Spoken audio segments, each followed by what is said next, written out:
presidential promise to put the law before family. I said I abide by the jury decision.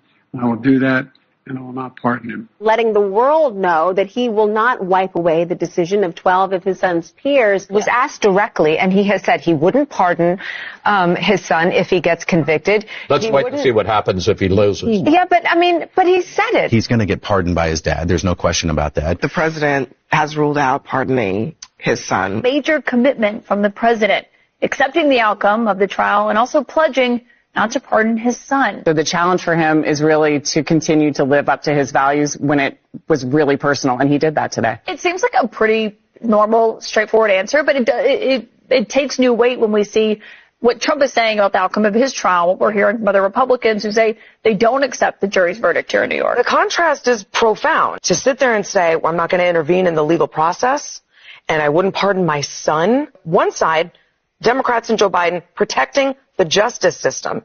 And on the other, Republicans and Trump protecting Trump. A current president of the United States has so much respect for the law that he has said he would not pardon his son. I mean, again, it's all about the contrast. President Biden saying, I will respect whatever this jury decides, versus Donald Trump after he was convicted on 34 counts, saying the entire system is rigged against him. Their latest attack has been that Joe Biden has politicized and weaponized the DOJ, right? That was the whole argument around Donald Trump's conviction. And this week, of course, Hunter Biden was found guilty, and Joe Biden has very clearly said he would not pardon his son, he would not commute his sentence. How stark is this difference? I mean, how can Republicans keep making this argument now that Joe Biden has really put it out there? Where's Hunter?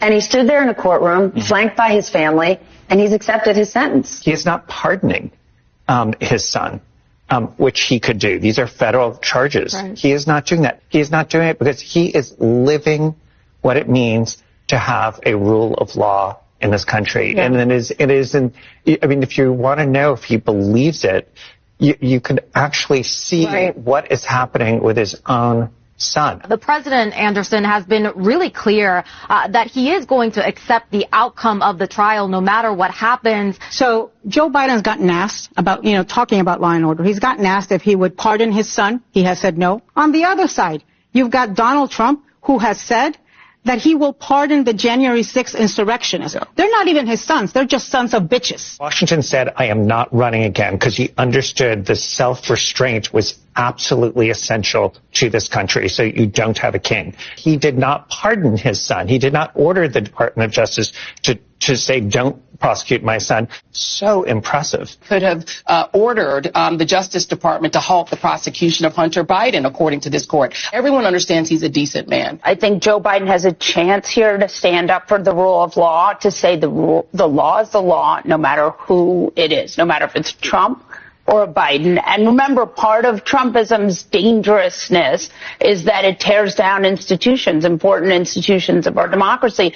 So there's an opportunity here for Biden to say, the jury found him guilty. This is how it's supposed to work. Period, paragraph, end of story. Have you ruled out a pardon for your son? Yes. As I said last week, I will accept the outcome of this case and will continue to respect the judicial process as Hunter considers an appeal. The president said he won't touch it. He said he's not going to pardon his son.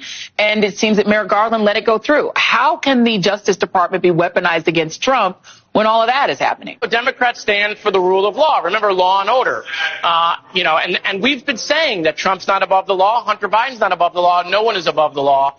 And it is amazing to see the stark contrast between how Democrats handled today and how Republicans handled this whole thing over the last couple of weeks. For years, these conservatives have been crowing about a politicized Justice Department, Biden politicizing it, and so on. What happened today? The Justice Department convicted the president's own son, his only living son. You heard the president say he would accept the outcome of the case. I know no other word for that, but presidential. He even went so far as to say he wouldn't pardon his son. That's how much respect he has for the system. The president has said that he will not pardon his son. What did you think of that? I thought it was extraordinary. I mean, it was a moment of just moral clarity on the part of Joe Biden, and couldn't have been in starker contrast to the way Donald Trump has handled his own conviction. He could still pardon him. He said he won't do that.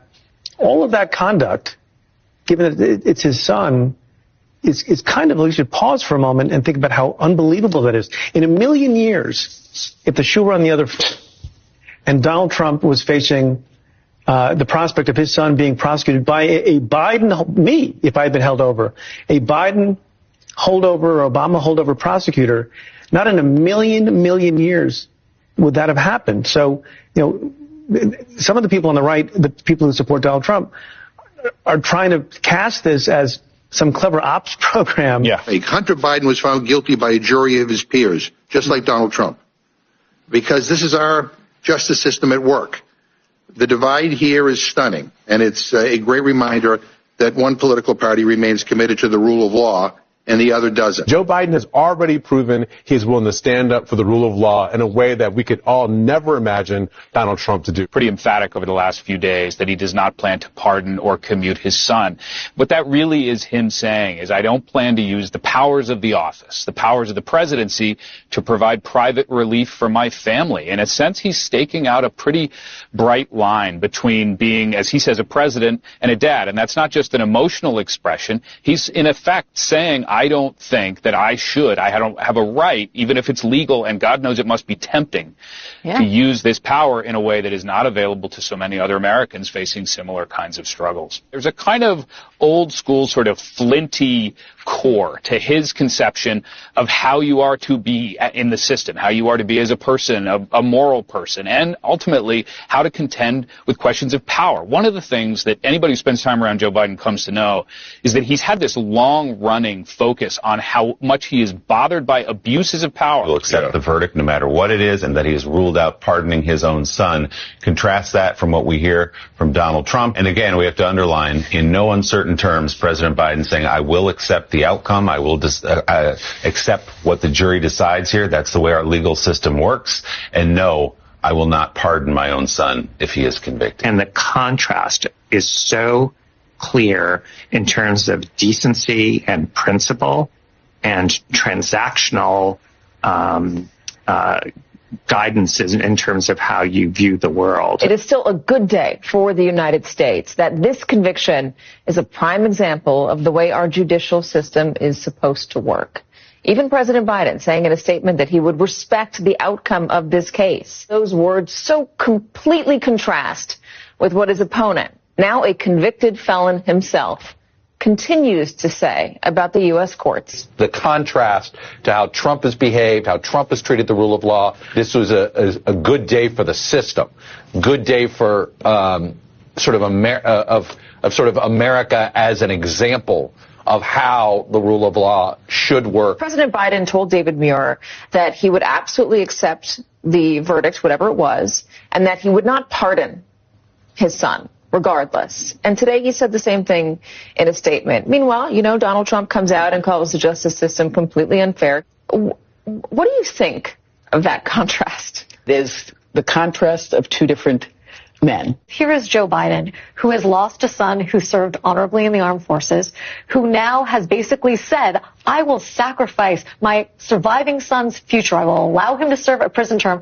if that's what's determined, because that is what the rule of law demands. The president announces that he will not pardon his son. Do you think ordinary Americans give enough thought to how this system is a miracle, a gift to this country, a gift to democracy?